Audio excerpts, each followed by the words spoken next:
O Agricultura BR desta quarta-feira começa falando sobre soja e trazendo as principais informações do cenário internacional que justificam um mercado mais lento na comercialização e pouca ativez na questão dos negócios realizados na Bolsa de Chicago.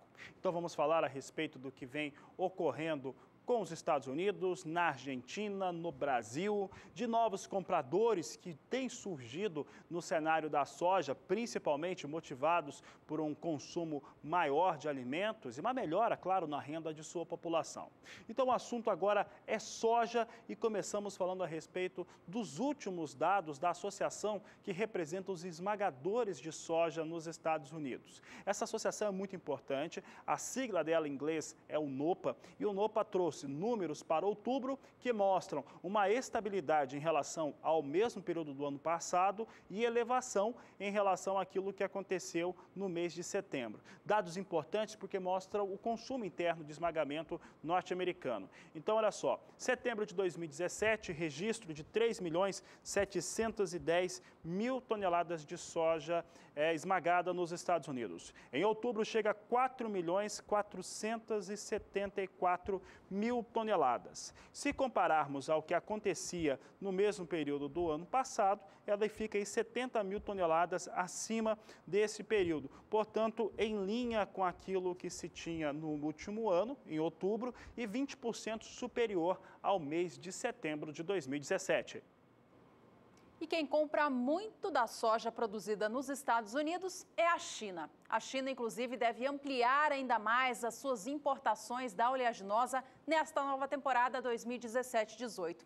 É o que previu o Departamento de Agricultura dos Estados Unidos no seu último relatório de oferta e demanda mundial de grãos. Acompanhe comigo o quadro de oferta e demanda, então, da China em relação à soja. Eles produzem um volume muito baixo de soja para o tanto que consomem. A produção é de 14.200.000 toneladas. As importações têm a projeção de alcançarem 97 milhões de toneladas neste novo ciclo, um aumento de 8% em relação ao ciclo passado. O consumo deles é superior a 110 milhões de toneladas, por isso precisam importar muito da soja produzida em outros países produtores. Os estoques finais de passagem estão mantidos em 20.640.000 toneladas, de acordo com o último relatório dos Estados Unidos. Segundo o departamento, que puxa esse crescimento da demanda por soja da China é o crescimento populacional e, com ele, também o aumento da renda e também da utilização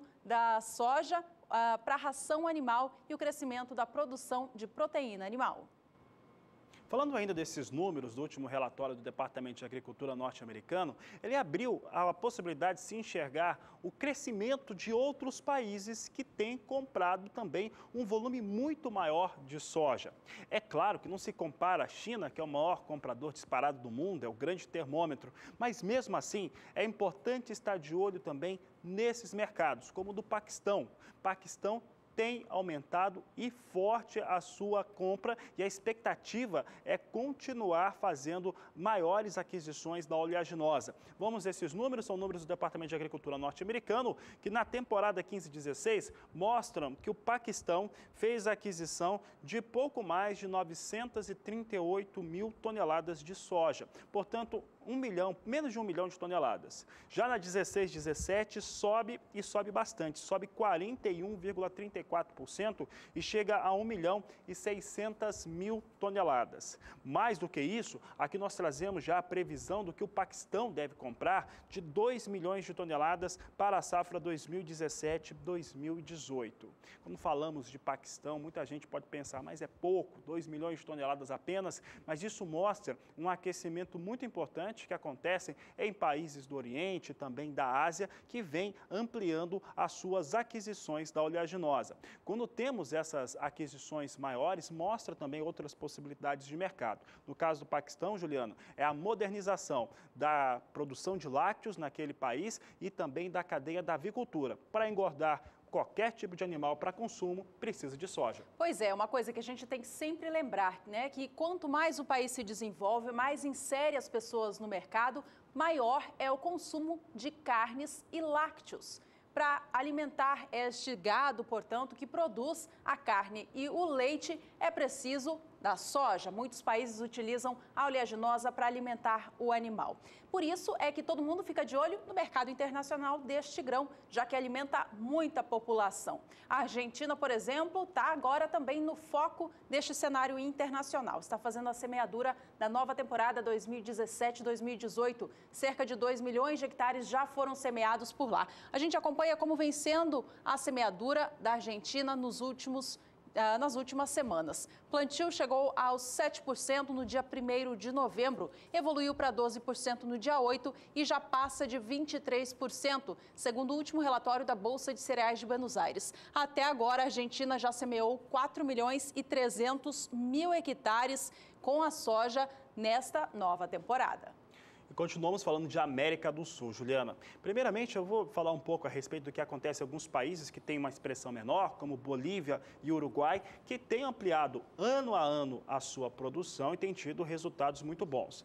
No Agricultura BR das próximas edições, vamos trazer os levantamentos para Uruguai, para Bolívia e também para o Paraguai. Mas agora eu falo do Brasil, porque de acordo com uma consultoria privada, chega a 71% a área de semeadura no país, que teve alguns sustos no começo por conta de questões climáticas, mas agora há, de certo modo, uma regularização para as chuvas e expectativa de que elas continuem regulares. Isso mexe também com o mercado. Vamos ver como é que vem o país, então. Brasil aqui, em relação ao que acontece com o cultivo da soja. Observe aqui que os dados que nós estamos apresentando é da França Júnior Consultoria.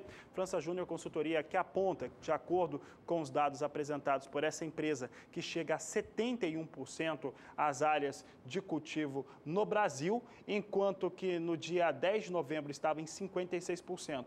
Observe, então, que nós temos aqui em uma semana um forte avanço para a área de cultivo no país. Essa área chega aqui a ficar com 17 pontos percentuais de avanço. Se compararmos ao que acontecia no 17 de outubro de 2016, eram 74%.